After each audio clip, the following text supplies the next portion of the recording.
राज्य विधिमंडळाचं अर्थसंकल्पीय अधिवेशन अवघ्या काही दिवसांवरती आलंय। 23 फेब्रुवारीपासून या अर्थसंकल्पीय अधिवेशनाला सुरुवात होणार आहे।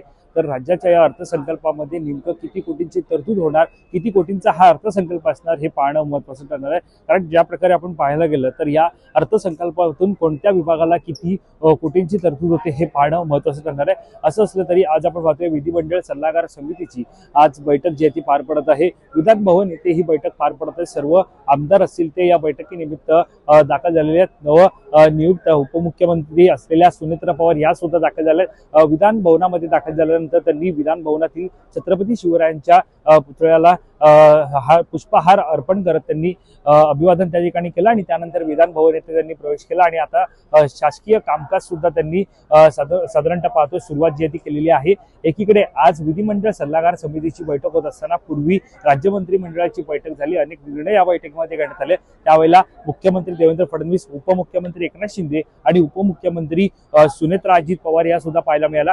सद्यस्थितीत आपण पाहतोय विधिमंडळ सल्लागार समितीची ही बैठक या ठिकाणी पार पडत आहे।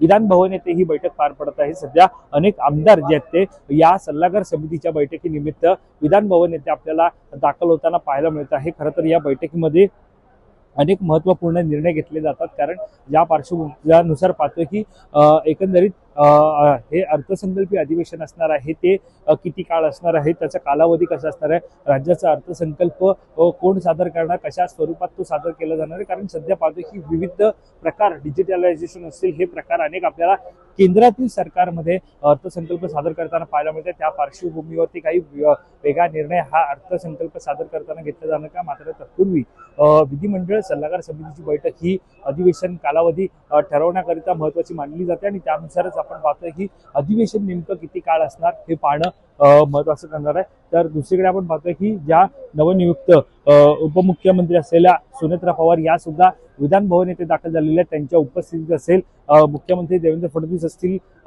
एकनाथ शिंदे असतील, सल्लागार समितीची बैठक ही अत्यंत महत्त्वाची मानली जाते। त्यामुळे या बैठकीमध्ये नेमका अधिवेशनाचा कालावधी हा किती असणार हे पाहणं महत्त्वाचं ठरणार आहे। त्यानुसार पाहतोय की सद्यस्थितीत जो अर्थ खातं जे राष्ट्रवादीकडे होतं, अजित पवार त्या अर्थ खात्याचे मंत्री होते, मात्र त्यांचं अपघाती निधन नुकताच झालेलं आहे। 28 जानेवारी रोजी त्यांचं अपघाती निधन झालं, विमान अपघातात त्यांचा मृत्यू झाला। मात्र त्यानंतर हे खातं सध्या कोणाकडे जाणार याची प्रतीक्षा आहे। मात्र सद्यस्थितीत पाहायला गेलं तर जो अर्थ मंत्रालयाचा जो काय कारभार आहे तो राज्याचे मुख्यमंत्री देवेंद्र फडणवीस स्वतः हाताळत आहेत। त्या संदर्भातली माहिती त्यांनी ज्यावेळेला पत्रकार परिषद घेतली अजित पवार यांच्या सगळ्या विधी पार पडल्यानंतर त्यावेळेला त्यांनी सांगितलं की अनेक प्रलंबित अर्थ खात्यातली जी काय कामं आहेत किंवा जी पूर्णत्वास आणायची ती कामं निश्चितच आम्ही हातात घेतलेली आणि ती नुसार पूर्ण होईल। मात्र आता अर्थसंकल्प कोण सादर करणे पाहणं महत्त्वाचं ठरणार आहे। या विधिमंडळ सल्लागार समितीच्या बैठकीसाठी सद्यस्थितीत पाहायला गेलं तर